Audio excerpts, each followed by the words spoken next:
Two Wood for a Wheat is a board game podcast. We review and criticize board games, diving deep into the strategies and mechanisms that make them great or make them forgettable.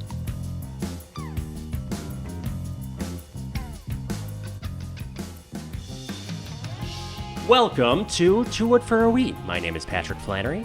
And I'm Tony Faber. On today's episode, we will be discussing After Us, the ape-themed post-apocalyptic card deck building game by Fred Sirieix about ensuring that your apes are well fed, building out your tribe to race to 80 victory points and win the game, followed by a fun question mark? Fun is perhaps an exaggeration. Discussion. Timely discussion of apocalyptic games and the exorcism of our anxieties. Or at least dealing with them. Yes. How you been, Pat? Oh, you know, just sweltering in the heat. Reading much too much about the Colorado River. Spent far too much time on that yesterday, more time than I care to admit. And enjoying the weekend and the thunderstorms and the recent tornadoes that have touched down in Chicagoland. Just everything's looking a little more crazy out there. Yes. I was actually amazed that the New York Times actually was willing to put in big print that animal agriculture was a huge reason for the water shortage in the Colorado River. Oh, yeah. I mean, 70% of the river water goes to agriculture, and a ton of that is alfalfa. Did you see that thing about the Saudi company that was growing alfalfa over there? No, I did not see about the Saudi alfalfa company. It's pretty bad. So there's like 5 active management areas in Arizona, right? Mm-hmm. And that's where they have the Central Arizona Project, which is this series of irrigation waterways to basically, give Flagstaff and Phoenix and Tucson water. But outside of that, those actively managed areas, it's just, groundwater basically. And so this Saudi company, it's pretty unregulated, and the Saudi company is just pulling up tons and tons of water for its acres, hundreds of acres of alfalfa field. And then they're shipping that alfalfa back to Saudi Arabia to feed their burgeoning dairy industry and feed all the cows there. And so they've got all of these cows. So they're not exporting water, but they are exporting alfalfa. And in the meantime, the nearby towns are just sinking. They're straight up sinking. And they've got like mudslides from these irrigation overflows. And their well water, their wells only go 300 foot deep, but the water table is sinking to 500, 600 feet deep. It's not up by the surface anymore. And so the farms can go down 1,000 feet deep. They're just pulling more and more water out. Some of the farms go down 1,500 feet deep. And so they're just pulling all of that old aquifer well water straight out. And the town is straight up sinking. It's not a good scene. The Great Salt Lake is also disappearing to fuel the water for these alfalfa. Yeah, I went to Wyoming recently and flew over it. And there was just huge stretches where there were square mile stretches where it looked like, wait, where's all the water? It's just salt here. It's just a huge salt pan. And I was like, where is the Salt Lake? It's just disappearing. It's another one of those, nuclear bombs ready to go off. And, I know Lake Mead is at 30% right now of capacity. It's at like 1,050 feet. And if it gets below, I believe it's going below tier 2. If it goes below tier 2, then they start cutting off water supply to like the junior priority places, including a lot of Colorado cities. Basically Colorado, in order to get this irrigation happening to Phoenix and Tucson and Flagstaff through the Central Arizona Project. Before that, they just pulled from well water, but they were growing and growing. And now in order to do that and get funding for it, they had to make a deal with California that California gets priority as far as water.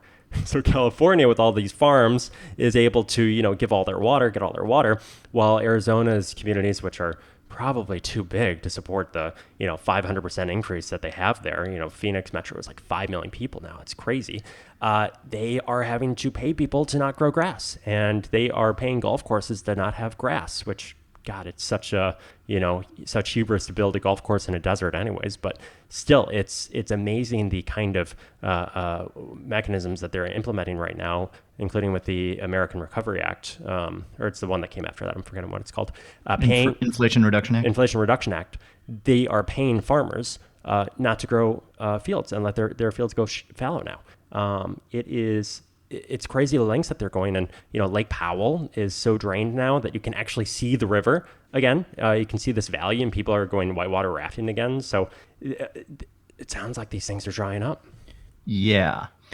I'll refrain from my environmental political commentary here because this is a board game podcast. Yes, and today we will be speaking about the anxieties of the apocalypse and how board games help us deal with those anxieties. Completely unrelated. And nothing to do with it whatsoever. I'll also have some thoughts about post-apocalyptic theming in board games. Yes. And not coincidentally, we're discussing the board game After Us, which, as you can probably tell from its title, has a post-apocalyptic theme. Yes, about monkeys. Game by Fred Sirieix, about monkeys. Again, completely unrelated. I've been playing a lot of Daybreak, which is on alpha on Board Game Arena. I love that board game designers are putting stuff out on alpha and giving it a shot and saying, hey, try out this game. And maybe you'll like it, maybe not, but try it out and see if you like it. I think it's helping to perhaps generate more buzz around games like Daybreak and After Us, which haven't released yet in the United States, at least. I was a little taken aback. I was like, why did I buy these games? But I'm happy to say that I'm enjoying Daybreak so far, and I'm looking forward to having that physical copy in my hands. This game by Matt Leacock about coordinating across countries and stopping the further destructive nature of climate change and mitigating these destructive aspects as much as possible. Basically, you're trying to stop temperature from rising through carbon emissions. You're trying to stop communities in crisis by pushing out resilience, and you're doing so through these social and technological projects. You basically have, I think it's 5 in front of you to start, and they all have tags on them. And a lot of them are single use. It's like, okay, here, use this project, discard a card from your hand, and you will generate a clean energy. And at the end of the round, the more clean energy you have, the less carbon emissions you're having, meaning the less emissions are going to go into the temperature and raise the temperature gauge. So it's all connected, right? But a really cool aspect of it is after you utilize a card, you can stack another card on top of it. After you utilize a project, you can stack another card on top of it and then use that new project on top of it. And ideally what you're doing is you're matching tags so that that card that you just stacked on top of it, if it requires to win tags, you just stacked it on top of it and you can use it right away. The thing is, the trade-off is you're probably never going to use the card underneath it ever again because it's now in the back of the queue. So it's got a really cool dynamic where it's like, yeah, I really need to reduce carbon emissions right now and increase green capacity. But hell, do I want to ensure that I draw 3 more cards next round? And I'm only going to be able to do that if I play it onto this particular stack and play this project onto this particular stack, and thereby I'm going to be able to use its power to draw 3 more cards next round. So it's all of these trade-offs, and what's more important to you right now versus what's more important to you later, and these things of, I'm never going to be able to use this again. The game is hard. I played 3 games of it so far with Depth Perception from the Discord, and we're just getting crushed every single time. But this 4th time, I've noticed I'm playing China, he's playing the United States. I've got like 10 communities in crisis. We're almost about to lose, but we're somehow getting through it because he's like, you know what? I'm going to start trading with you. I'm going to give you my technologies. I'm going to ensure that I've got resilience. You just focus on getting down your number of carbon emissions and ensuring that you can feed your people. We're going to work together. And Matt Leacock, seemingly so far from what I can tell, did a great job theming this about coordination and cooperation. Even though it seems like we should be working against each other, we're working with each other to try and stop the threat of ongoing climate change and mitigate the destruction that's taking place. Having fun with Daybreak. Cool. Well, I'll definitely be joining you in Board Game Arena, and we may be reviewing that several weeks down the road. It's one of our anticipated games, and obviously a timely one. And it sounds like I'm glad to hear that the mechanisms really seem to fit the theme, both in terms of the cooperation and in terms of the now versus later trade-offs, which are important to a lot of board games, but also obviously a key factor in the theme as well. Yes, absolutely. So, Pat, I've been playing a game this past couple of weeks that's not a board game. It's actually a video game, but I'm going to mention it because it's sort of something in my life which has come back to life. Back in the day, over 10 years ago, I used to play an MMO, a multiplayer online game called City of Heroes. And it was far and away my favorite MMO because it duplicated the superhero experience, both in terms of its customizability of its costumes and its powers and its generally cheesy feel and its large amount of content and ease with which you could play with your friends. It was a great game. It lasted for about 10 years. The company that ran it, NCSoft, dropped it not because it was actually losing money, but because they just didn't want to put any more attention on it because they were doing Guild Wars and Guild Wars 2, which are Guild Wars 2 being probably one of the couple biggest MMOs out there besides World of Warcraft. Anyway, it has reemerged on private servers. The code has been saved, and my friend, one of my oldest friends, started a private server for City of Heroes 10 years after the game has actually gone out of business. And there's a lot of these private servers out there, and me and my oldest friends have sort of reconnected playing this game over the last 2 weeks, creating funny characters with funny costumes and going on crazy missions. And I'm going to put a link in the Discord server, and if people want to come join us and play some City of Heroes, they're welcome to. What's the pitch? Give us the elevator pitch about this video game, and is it anything like a board game? It's nothing like a board game. I can't pretend that it's a cooperative game, or at least we're not using any of the PvP elements, but there's camaraderie in going on missions together. It's one of these things where the masked battles just have more crazy powers going off and more crazy stuff happening with more heroes in ridiculous costumes with over-the-top powers, customized exactly how you want it to do in these mass apocalyptic. It's like the end of a Marvel movie every time you play in terms of the craziness. And you can, again, it's the customizability. You can make your characters look and act and feel exactly the way you want them to. There's like 40 different character classes. Well, I'm exaggerating, but there's these secondary sets you can take with your character. So you literally hundreds of different combinations you can play with, and play with math. If you like the math of board games, you can make these powers better and these powers a little worse to, have it tune exactly the way you want it to. It's just my jam in every possible way for an MMO. Sounds fun. Well, I played some other board games. I was in Wyoming with my family, and I got to play some Catan Jr. with my 7-year-old niece and 5-year-old nephew. Now, Catan Jr. is just like Catan, except that it simplified some things. One, you only have to get 7 victory points. And additionally, instead of the project cards that you have, instead you have what are called parrot cards, which have huge bonuses on them. It's like, yeah, build a free settlement, whatever, go for it. Or, take these resources. It doesn't matter. It also has other trading mechanisms. It's not just like, hey, Tony, will you trade me this TwoWoodForAWheat? Okay, great, cool. No, it's actually like, okay, there's a set of 5 different trading areas, each with a unique resource to start. You can trade from those trade areas once each round, and then you just have to replace it with something from your resource base. So if there's a sword there, I'll replace it with a barrel. Now, if there's 5 barrels, then it resets and there's 5 different goods again. All this is to say, it makes the game a lot simpler. It makes the game like a 45-minute play instead of an hour and a half or 2 hours with big game Catan. But what I really like about it is the kids are competitive. And my niece, who is absolutely a blend of my mischievous brother and my very competitive sister-in-law, she looked at me and said, wait, you've got 4 parrot cards?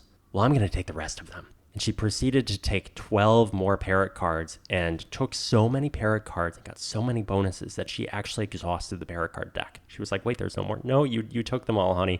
And there's a rule that if you have the most parrot cards, you get to place a settlement in the center of the island in a key spot. And whoever placed a settlement there before, who already had parrot cards and had the most parrot cards, you take away their settlement. So she said, wait, I get to take away the settlement from you? I'm doing that. So it's a good game to play with kids. I'm surprised that it's simple enough for kids, I'd say. And she nearly kicked my butt. But I am happy to say that I beat my very competitive, mischievous 7-year-old niece in a game of Catan Jr. So proud of myself. Keep smashing the kids, Pat. That's our brand. But you had me at parrot cards, so there's that. Yep. Played some more War of the Ring, the card game with Tina. Played a lot of games with her on our trip. Played the Fellowship scenario again, which is only 4 to 6 rounds instead of the full blast out game, and only follows the Fellowship scenario of the story. Now, in the Fellowship scenario, I finally played the good guys, and I counted up the cards, and there are 13 item cards in this 30-person Free People's deck, which means that you need to allocate those items to a person in order for them to be useful. Otherwise, they just kind of sit there. That's tough. It makes your characters really, really powerful and unique when you upgrade them. However, you've got to find them and put them together in order to really make it useful. And the Shadow Forces, it's just like, okay, a quarter of them are items, and the rest is just bash, bash, bash, destroy, destroy, destroy. So my first draw was 7 items, and I realized it was going to be a tough game. And Tina did beat me in a tie, and I got to say, she did well. And I think the Free Peoples have a tougher time of it with all of the items. But looking forward to playing more War of the Ring, the card game. I hope to have another 4-player game before we review it. I'm just learning this game, Pat, and getting used to some things. The 2-player variant I'm learning right now, it's I don't know about it. It doesn't seem to have that card disparity that you talked about in previous reviews. I'd have to look through the cards to see. I think that there is still somewhat of a card disparity, except in terms of the drawing more cards each turn that the Dark Power player gets in the 4-player. The Dark Power gets 4 cards. The Shadow Forces get 4 cards, and the Free Peoples draw 3 cards. Even in the basic. Even in the basic. Okay. Now, the advantage that the Free Peoples have is in the story of scenarios, the Shadow characters have to actually beat the defensive score. If they just tie it, they lose. They have to actively beat the defensive score of the Free Peoples. So that's not in the 2-player scenario. So that's the advantage that the Free Peoples have, especially in the story beats. Okay, well, I may be playing it today. My key player got really sick. We were supposed to have the 4-player version, but I may be playing 2-player with one of the other players. But in either case, more games are being set up with this. So I'm excited to review this fairly soon. Good, me too. Got some more plays of Calico in. My scores have gone down. I'm noticing that I'm taking less risky strategies. And after 40 plays, what can you say, right? Speaking of cute games, I played some more Creature Comforts. Tina loves this game because it is cute and also fairly crunchy. It's great at 2 players. This is a game where you first place out your workers, and then you roll dice, and you assign your personal dice, which you have 2 of, as well as a community group of 4 dice. But only the first player, the active player, gets to assign those 4 dice. So there's this kind of risky structure of, okay, they're putting all of their workers here. Maybe I should match up with them because they are more likely to make sure that satisfies, right? But then in turn, Tina might say, well, okay, that's fine, but this particular space that we both occupy requires 3 different dice, and you know what? I'm going to put 2 of my personal dice there, and just 1 community dice. And when I'm done with my action, I get to take my personal dice back. So when you try to use it, you are going to have to put both of your personal dice there in order to activate it. And you might just not have the numbers. So there's this really good back and forth at 2-player of you place in a way that maximizes your options and minimizes your opponents. Whereas in 3 or 4 players, you might haphazardly advantage some players and while disadvantaging others. So Creature Comfort's quite good at 2 players. Very dually. Excellent. This isn't a game that I played this week, but a comment on something my wife said, referring back to one of our earlier reviews. My wife plays Ticket to Ride all the time on her iPad, but after thousands of plays probably, she's gotten a little tired of it, and she's looking for something else. And she says, can you get me that Splendor Duel online somewhere where I can play it? And I said, well, the regular Splendor is on Board Game Arena. And she's like, no. I don't want regular Splendor. I want Splendor Duel, which points back to it just had me think that even months after a review, she is referencing really liking Splendor Duel, wanting to be able to play it ongoingly. This is good. That game has a lot of soul, I must say, and it grabs you emotionally and gives big highs and low lows. It's quite a game, Splendor Duel. Should we jump right into our feature review now? Yes, Tony. Do apes have souls? I believe so, particularly. Definitely. If there is such a thing as a soul, apes certainly have it. At least since we are apes and we have souls. I may be making a transitive property mistake in logic there, but... Everything's math. It's fine.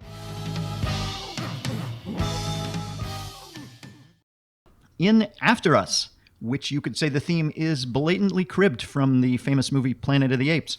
Kind of more like Rise of the Planet of the Apes because it's early ape days. Early ape rule? Sure. Early ape days. Okay. But, blatantly cribbed from that genre. After Us means that we now live in the time of apes, and we are trying to recruit better and better apes and use various resources such as flowers to get victory points. Mangoes. So, theme aside, this is a deck building game. And if we assume you have some knowledge of deck building games, then you know half of how this game plays. The only difference from standard deck building games is you draw 4 cards instead of 5. And the central conceit mechanically in this game, which makes it differ from other deck building games, is that you don't play your cards individually. You play your cards in a particular order laid out in front of you. And there are symbols at the edges of the cards that activate certain abilities depending on which other cards they're touching. So if your card is on the end and it's not touching anything, maybe you won't generate that resource because you have to be touching another card to combine with what resource that card is generating. So there are the effects that generate resources, there are effects that turn resources into points, there are effects that allow you to spend a resource to cull your deck and get rid of cards. And of course, when you get these resources, you can, instead of turning the points, buy better cards and upgrade them in classic deck building style. If it wasn't for the connected card aspect, this would be the most simplistic of deck builders, really. There wouldn't be anything to it, I don't think. It's really how those connections work that make there be a game. So there's several different kinds of apes you can get that all correspond to a type of resource that you get. And when you buy those cards, they give you more of that thing. Some things, cards specialize in giving you batteries, which are kind of, sort of, but not really a wild resource. Some cards give you more rage to cull your deck. Some cards just are about points. And they all correspond to a different type of ape, which shows up on your card. There's more details to the rules, but I think that gives you about 90% of it. Why don't you mention a couple other things that you think are crucial to understanding this game? Yeah. Well, After Us is on alpha on Board Game Arena, and we solely played it on Board Game Arena. To my knowledge, it is not yet available in the United States. I just want to say it's a good-sized game. It reminds me a lot of Furnace, which we reviewed many months ago. It has about the same weight, a similar level of components with cards for organizing and then tokens for selecting. After it's this 2-part system where first you organize your cards to get resources and trade them in for points, and then the second part, which is actually buying new cards to put into your deck. And that structure is similar. And then selecting what you want resource-wise, the sequencing of cards, and organizing to trade them in for profits. That's all very Furnace-y. And then the card matching, it's right out of Tainted Grail. It's got this cool implicit tension where not everything can match. And so there's this inherent trade-off. Do you want to maximize resources, or do you want to maximize points? Do you have enough resources to ensure that you can utilize those points?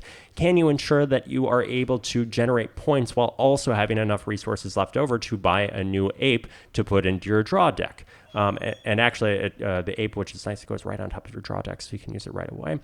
But yeah, maybe you have your cards perfectly lined up, only to realize that your Gorilla's Rage is not connected to anything, so you reorganize everything and start all over. So it's got a nice inherent tension in the card matching process itself. I think probably the smartest design here, Tony, is the purposeful focus on the actual card matching and sequencing rather than the deck building that satisfies that, rather than just the deck building for deck building's sake. It was a really smart design to not include any inherent points on the cards. Cards aren't worth anything unless they're used, so you can't just fill up your deck as a strategy. You have to carve and transform your deck into something useful. So you're really thinking the entire time about the usefulness, the use factor of your deck, and how you're going to use it. This does, of course, mean, however, that the purchasing of cards becomes less important as the game winds down. Correct. Because you're not just buying them for points. Near the end, you're like, okay, this card is worth what I can get out of it for one turn, right? Yes. So you could say the arc of this game is relatively short because it's a race to 80 points, and it really is a race. And the first couple times you play, you're going to be like, okay, this game ended sooner than I thought it would. This is not a game which allows you to do some huge build-up. No, this is a game where you kind of want to be getting points as fast as you can. And because it's like after you hit 50 points, the game is basically over. It's like within the next 2 turns, somebody's going to max it out. I think that arc is quite cool. Since the game has this definite arc with about a dozen cards in your deck probably, and you're racing to 80 points, the use value of each card and resource will shift over time. So you've got this running heuristic for determining value, and those values will shift, right? Gorillas and orangutans, they look great at the start. Gorillas allow you to skim your deck and cull bad cards from it. And orangutans allow you to do extra bonus moves like buying new cards or trading out cards or adding points. Basically, in essence, helps you have some agency over the randomness, so to speak. But then at the end of the game, closer to the last 2 rounds, they may look extraneous and even fluffy once your opponent has 50 points. You're like, God, the game's going to be over soon. And when you start to realize that your deck doesn't have that many card cycles left, you look at that great card, that orangutan that gives you 3 or 4 batteries per turn, and it scored you a lot of points. It's helped you out a lot, but you realize that it's got more use value destroying it for points, for three points, since you'll probably never see it again. It's probably never going to cycle through your deck again. So this shifting heuristic of, yeah, I could use this, but it's just not going to be great for me anymore. Let's destroy it and get every little ounce of use factor that I can out of it. Use the whole buffalo. And, in the last few rounds of the game, 2 resources for 1 point. That's a pretty bad value early on, but by the end of the game, 2 resources for 1 point, that starts to sound pretty good. Yeah, you're scrambling for points, every point you can have in the last couple of rounds. And this is perhaps my only concern about this game is the arc feels fairly similar from game to game. Mm-hmm. Again, you're talking about those gorillas and orangutans not being so useful. Instead, you want to buy the blue point-scoring apes near the end of the game. What are they called again? The wisdom... It's not the Rafiki? mandrels. Those are the starting ones. Rafiki? What? Rafiki? They're baboons, right? No, isn't it bonobos like and mandrills? Anyway, I am not a primatology. Is that even a word? Primatologist, I'm sure. Yeah, right. So, but the point is that it's kind of, even though the tactics may differ slightly, you're taking a similar arc. At the end of the game, you're kind of doing similar things. You're kind of cashing out, buying the same kind of cards. Let me ask you one thing that strikes at the central core of this game. Mm-hmm. Did you find you were carefully studying your cards? And I don't just mean on your turn when you're trying to tactically produce the most. Sure. But between turns, think of the cards in your deck and think of all the different spots on the sides of your cards so that you would have matching things. Because sometimes a card comes out and it's got this great thing, but there's no card that happens to come out that round that matches it on the other side to be able to use the power. There wasn't time enough to consider an individual card in the deck. I could only consider the deck as a whole. And, some of the little cards, here's how I thought of it. Some of the little cards, it would be like, well, there's nothing on the left side of that card, so that's always going to come in first.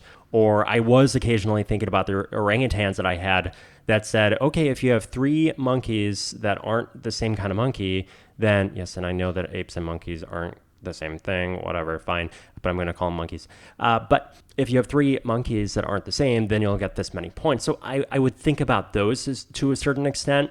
And then, but really it would be the whole system of my tableau that was in front of me. It was like, okay, I'm going to make 6 melons and I'm going to make 2 flowers, which means I'm going to have just enough to buy a level 2 orangutan, and then I'm going to use those 2 flowers to utilize whatever bonus that Tony picks as far as his ape, and then I'm not going to trade in either for points on my cards because I really need those cards. So to be clear about the bonuses, depending on the tile you pick, you get a little bonus. It might be a couple points, it might be a couple resources, and then you can use the other person's one as well if you spend 2 resources of the same type with their bonus. Right. Which means that there's some player interaction, which is cool. But so to speak, like I did not find chimpanzees that useful because I wasn't thinking individually about any of the symbols on my cards for the most part. The chimpanzees allow you to reactivate one completed symbol box. So it might be like, okay, once more, you can get 3 points for having 3 different kinds of apes in your tableau, but it's only 1 box.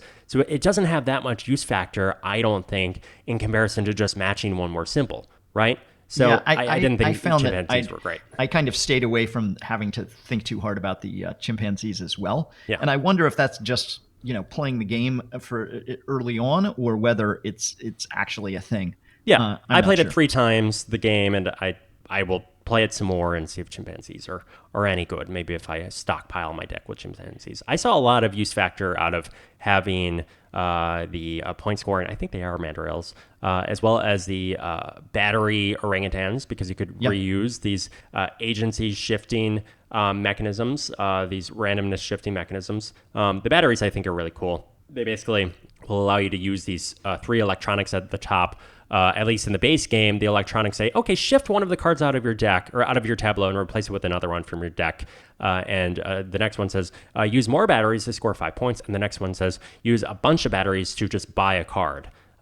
Which all of that stuff is really useful, and it allows you to have some agency. And then, to be fair, I mostly just bought points with my batteries. I mean, I might buy a card early, but later on you're like, ooh, all those batteries could turn into points. I don't want to invest in a card late in the game. Yeah, 5 batteries for 5 points, that's a pretty good deal. That's probably the best deal you're going to get. But yeah, I think that's important as far as thinking about the game as an overall deck rather than individually, to have just those added tidbits of agency over randomness. I think that helped a lot. I think the game could survive without that, but I think it's this piquant of control that elevates the game slightly. I don't know how much there is there in terms of depth of this game, but I found the experience of playing it very sort of pleasant. Yes. I don't know how to say it. I don't know how deep the game is, but it's pleasant. It's like, oh, I can do this, and it's this fun little, it has that sort of classic card game feel of being sort of mindless yet pleasant. Yes. That may seem like I'm insulting it, but there is some thinking there, but you don't have to think too hard. Right. Well, all of the decisions are small and they are additive. And so you're not stressing with AP of exact math. You're thinking, well, if I do this, I'll get a little more, which is good, rather than a direct trade-off. You're not thinking about direct trade-off. So you're not straining your brain too much. But this small additive decisions, they do have real impact over the course of the deck, over the course of the time. If my deck is just filled with point-generating cards, I'm probably going to generate a lot of points. And then there is this kind of overall organically developing mental heuristic that will shift slowly over the arc of the game, where things will grow more or less important to you over time. So it's thinky, but simply thinky. It's accessible because of that, and it's pretty quick. Plus, monkeys, right? I mean, I think it's a good game. And I feel like the theme is doing some heavy lifting here. And to be clear, this is not really a very thematic game, but I feel like if it was just abstract points, it would seem colder than it would seem. It would get revealed as this sort of cold, simple math game that it really is. And I like... Yeah, I mean, think about Furnace. If Furnace was rebranded with monkeys, I'd probably like it about 50% better. Yeah, Furnace is a theme I don't enjoy, and that may have something to do with why I'm kind of cold to Furnace. And Monkeys is better. And Monkeys is better. It's the game is, you can feel it, and this is sort of segueing into our feature topic on post-apocalyptic games. You can feel it reaching for something cultural there. It's obviously based on Planet of the Apes, but doesn't say apes or monkeys or anything like that. It's interesting that it takes the title after us. I feel like it's trying to recall like The Last of Us, a little bit, yeah. It's kind of, it's like, it's a way of saying, oh, after us, yeah, this is post-apocalyptic. Right, we fit. And then, of course, the Independence Day style of, okay, Big Ben destroyed in the background, or the Statue of Liberty destroyed in the background, at least on the cover. There's a certain comfort in the longevity, or the lack of us in a way, the longevity of our civilization, and the lack of us itself. And I feel like the game itself sort of fits the theme, which is that this game is not going to be around forever. This is not going to be a classic that you're going to be playing 20 years from now. But you will be enjoying your time pleasantly while playing it, I think. You don't think these monkeys will build a grand civilization? I don't think so either. They might, but you won't be around to see it. And that's after us. So, our topic today is discussing apocalyptic board games as a theme, but also, I think, the exorcism of anxiety associated with modern times, and how apocalyptic board games perhaps assist us in exercising that anxiety. So, to be clear, I want to say that, obviously post-apocalyptic games and post-apocalyptic themes in our culture have been around for quite some time. The fact that we're talking about Planet of the Apes, a 50-year-old movie, or in the original, tells you that this has been a popular theme since we have had modern times, right? And it sort of, you could say, goes back to the era of science fiction. I mean, science fiction, you could say, is about anxiety, ultimately, where that's how it originated. You can use science fiction in art to represent a lot of things, from space opera, distillations about the future, but it's really, you could say it has its origins in post-World War II and the atomic age, right, is the golden age of science fiction.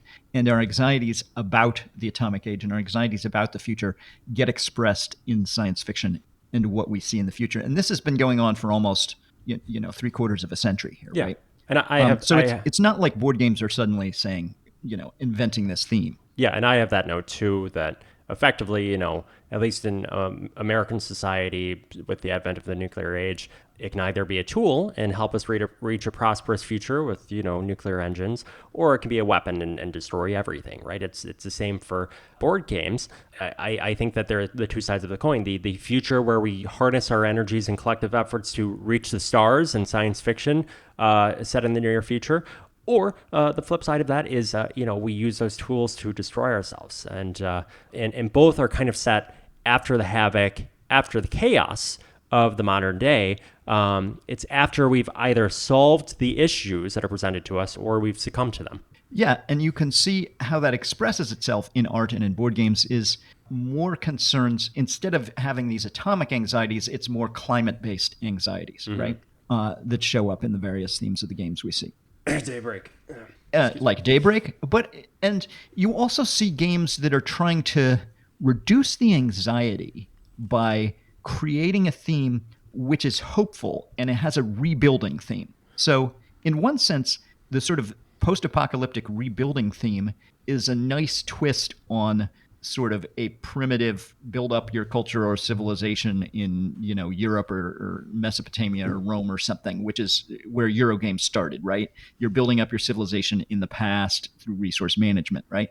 Well, thematically, it's a nice twist to say you're building up your civilization. Well, how do you get that primitive feel that's not in the past-based world? Well, you have an apocalypse, and now you have to rebuild society, which also gives sort of a hopeful air to that you can rebuild things in this theme. There's something to like starting from zero versus starting from recreating, what is 1,000 years past. I mean, Revive is a very hopeful game. Revive is exactly the example and it's hugely popular. Yes. And I would argue it's not just the mechanisms. Yes. I mean, one thing in the mechanisms that I will say in Revive, there's no fighting, right? It is a game about, if not cooperating, at least benefiting from the discovery, at least benefiting from other people's actions, other players' actions.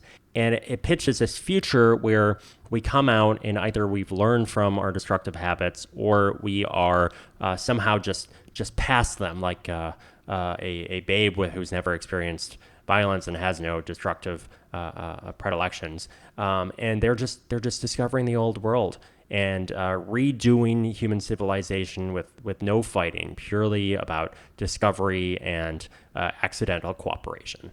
Yeah, and I've noticed there's more games these post-apocalyptic games have switched from sort of these Exodus from Earth games, like we've destroyed Earth and now we have to go somewhere else. Exodus Fleet being one of my favorite examples. But there's been a number of these games about fleeing the destroyed Earth into space, right? And now I'm seeing more of these.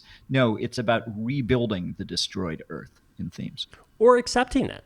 I mean, After Us is about, well, humanity's gone. Let's accept it. Life goes on. The worst has already happened. We still have monkeys. And some things will last after we're gone, like the Eiffel Tower, like monkeys. After Us, there's a certain comfort in after the cataclysm, after the shock, the laundry. Monkeys doing laundry because they're taking our place, right? And I don't think it's a stretch to say that the popularity and the flourishing of this theme in games has something to do with what we're dealing with on an everyday basis today. I mean, Pat and I haven't been able to walk outside this summer without sort of choking on smoke at various times. If you're in the Midwest or the Northeast. Yeah. I've been thinking about this a lot. My dad said the other day, the earth feels sick, and I haven't stopped thinking about it since.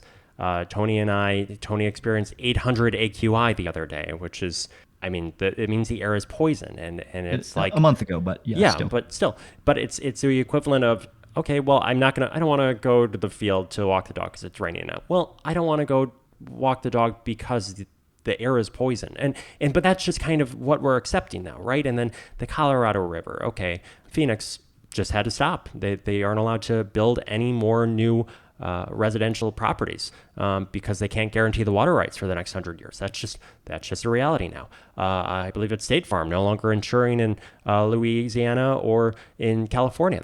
They're just succumbing to the reality that these places are going to get hit so hard by hurricanes and floods and wildfires, respectively, that it's just not worth it to insure anymore. So it's a sort of thing where right now we're seeing, with July 3rd and 4th being the hottest records in all of human history that we've recorded, this is a new reality that we're seeing, and we're actively thinking about how it's affecting our lives in a current modern way where, the canary, there's no canary in the coal mine moment. That happened. The canary has been dead for a while, and we're seeing the active effects of climate change currently. And I think post-apocalyptic themes, they free us from that to a certain extent. I mean, compare that to Daybreak or Pandemic, where there's so much anxiety in trying to stop the cataclysm and halt it from happening, prevent it from happening. There's a certain freedom in these games of post-apocalypse where it's already happened. The worst is behind us. Life goes on. Something survives. But even in Daybreak, you see this attempt to reduce anxiety by creating something hopeful here. Even just the art style is hopeful. And the title, to me, very hopeful, is hopeful, is that, we can turn this around. A new dawn can emerge, right? And you see this. I play Daybreak and then tell me if it helps you with your anxiety, because it's hard. No, it's not. But I know what you're saying. I'm kind of playing, but if this game had a very bleak, smoggy, oppressive look to it, it would be almost impossible to play, I think. Well, it goes to say that I played it. I'm in my 4th game of it now, and after losing 3 times, I'm still hopeful that I can do something, right? So it's the lesson that Matt Leacock, I think, has expertly constructed so far is this is a really hard crisis. We're going to keep trying. And that somehow rings through in the gameplay. It's impressive. And previously, it's funny because the previous generation of post-apocalyptic games, are those sort of desert wasteland, gruesomely bleak games. Cloudage, Radlands, Resurgence, Fallout, or Fallout the board game. You know what I mean? When you get that real sort of Mad Max biker desert post-apocalyptic games, and we're seeing more of these post-apocalyptic games that aren't that again have this more hopeful theming, because it's almost like those themes are almost a little too much given what we're facing. Yeah, I mean, Resurgence, the worst has already happened, but you're still living in anxiety. Resurgence, you have basically nothing, and you're going to get even less, right? And it's kind of exposure therapy where we're already screwed, we're already lacking. What can we do? And then Radlands of even more direct exposure of we've got nothing, let's fight over it. What little we do have, and then Cloudage is actually it's kind of set in that setting, but it's a more hopeful note, right? The Earth is screwed. Let's go to the sky. And you could also call Ryan Laucat's whole oeuvre a post-apocalyptic games. They're all about discovering a lost civilization, rebuilding civilization, and the beauty in games like Daybreak or Radlands, the colors, even if it's radiation, there's something beautiful in today's post-apocalyptic games, or the alien beauty of Ryan Laucat's worlds. And by the way, touching back to what we were talking about the Great Salt Lake disappearing, Ryan Laukat has said the Salt Lake and the Salt Flats are actually a huge inspiration. He lives in Utah for his sort of apocalyptic landscapes. And so you see this sort of his games have been around for 10 years, but you see that same sort of bleak yet hopeful look, and that's echoed by the art style in the game that you see more and more. Yeah, the art actually itself allows the game to feel like it's alive, even if it's in a destructive, dead setting. Or, where the mechanisms actually support the idea of this, like Anachrony. Anachrony is about playing 4 rounds, and then the apocalypse happens, and then you play 2 more rounds. And it's about advantaging your civilization via the coming apocalypse. It's kind of sick. It's like, how do we capitalize on the apocalypse and get our most points out of it? Every crisis is an opportunity, right? But, there is even hope in that. It's like, well, we know the apocalypse is going to happen. We have some agency, not over it, but what we can do in reaction to it. What can we do? And Anachrony has that. Or, the exact opposite, which is, hit Z road. Well, it's inevitable. May as well laugh about it. Comedy in darkness, which is the opposite reaction, but, allows us to deal with the idea of something terrible, right? Yep. And you can see even traditional Eurogame designers occasionally getting out of their comfort zone and getting into this genre. Like, I think Simone Luciani, my favorite Eurogame designer, who's, most of his games are about some medieval city in Europe, the ultimate Eurogame stereotype. But Barrage in recent years really jumped into this post-apocalyptic It feels theme. post-apocalyptic. It is post-apocalyptic. I mean, it's clear, or dystopian at the very least, from the description of it. But it's got this sort of starkly beautiful neon art style again that sort of fits with this. And even how do we build and have agency over a scarcity? How do we, I was thinking about Barrage a lot yesterday because I was reading about how these New York finance bros are buying out farms and water rights in Colorado and Arizona because they realize that, well, there's not a lot of water there. So let's buy out the water. And these water rights are going to be increasing in value as there's a increasing scarcity in water. And I was like, wow, so capitalist, just like Barrage. Let's grab that scarce water and make use of it. And what little is left, we're going to eke out that use factor, that utility from whatever's left. Yeah, we'll extort people to the max with it. Just as we bleed the earth dry for the last few remaining resources, we're really going to make a killing on them. Right. It's so dark. And the game has you completely embrace the theme in Barrage, whether you want to or not. You're cutting people off for their water and grabbing it for yourself and cheering while you do. Yeah. No, it's no coincidence that all those water barons have top hats and monocles. They're absolutely pushing out the Rockefeller oil, the Wall Street bro, finance bro, baron depiction.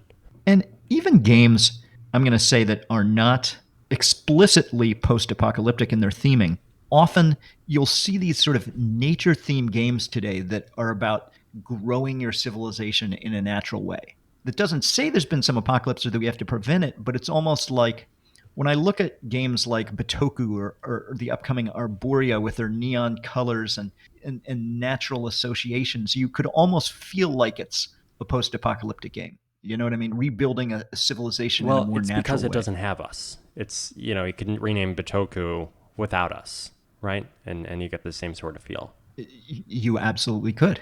And if you think about the most popular heavy cooperative game, well, I guess Gloomhaven's the most popular heavy cooperative game. But in traditional style heavy cooperative game, Spirit Island, again, is a game where you take on nature in destroying the colonial industrial invader, right? Right. So that game, and I think a key aspect to its popularity, is rebelling against the destroyer of nature and not associating you with the role that humans are actually playing and getting to actually destroy what humans are actually creating today is immensely satisfying. Stop it from before it starts.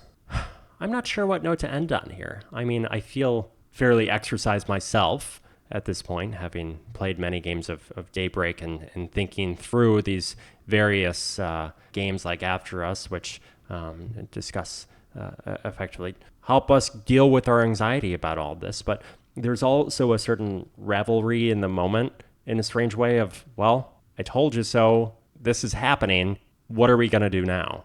And people seeing, okay, well, I'm going to go buy an electric car. That's a lot of the demand right now. And people saying, okay, well, what are we going to do about the Colorado River? How do we deal with this? Actually looking at the problem in a real way. New York Times having on the front page the Utah salt flat crisis and asking what are the solutions, right? And this becoming part of the common discourse in a real way of, well, this is where we're at. Now what? Yeah, and I think board games are serving a useful function in really echoing our anxieties here, because as much as these things are starting to get more on the front page, you could say they're not as much on the front pages. And I hesitate because I don't want to sound too political here, but not as much as they should be, or not as much based on how much they look to be impacting us in the relatively near future. And board games are saying, hey, this is something that's here. This is something that's in our background and in the background of how we deal with the day-to-day. And while the board games are not necessarily giving us a solution other than, say, Daybreak's, call for cooperation, they are saying, hey, this is happening and we need to deal with it somehow. Right. And by the way, it's not politics. It's science. Many of the solutions will be politics, but it is science. It's happening. Hey, I agree. I can hear some listeners saying, hey, we're getting into politics here. But I think, I think solutions are politics. But yes, noticing what's in front of us is just, that's that's just reality. Yep. And it's hard to deny it now. And some of these games can help us through it. Or help us think how we want to approach these things. Right. Well, on a very thinky episode of TwoWoodForAWheat, thank you for listening. You can find us at TwoWoodForAWheat@gmail.com. Write us with all of your concerns and hopes and dreams for the future. You can find Tony at Max Longstreet on Board Game Geek. His blog is The Secrets of Great Games. I'd love to have a blog post from you on this, Tony. I'm definitely going to write this one up. Good. Join our Discord. I'd love to play some games of Daybreak with you and other games. By the way, Daybreak is an alpha, so you'll need an alpha version of that. Hopefully it's in beta before not too long. I hope so. Now, next week, or next episode, I hope that we review War of the Ring. We'll see. I hope you enjoy it. That I get my plays in, and we'll be talking about something a little less serious. We'll be talking about Frodo. We'll be talking about the Shire. Lord of the Rings is very serious. It deals with themes of addiction and small people having inherent courage and a belief in the goodness of people. There's some good out there, Tony. Yeah, Mr. Frodo. So I'm excited for that. Maybe we'll talk about IP and board games or yeah, and they are about one small person making a difference. Yes. Okay then. Thanks for listening, folks, and stay frosty.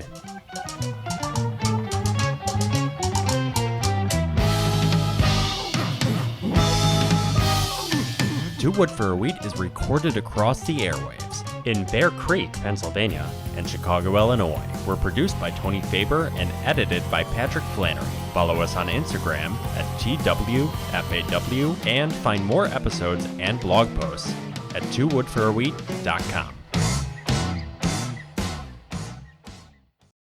After Us is on Alpha on Board Game Geek, Alpha is on After Us. After Us is on Alpha on Board Game Arena, and we solely played it on Board Game Arena. To my knowledge, it is not yet available in the United States.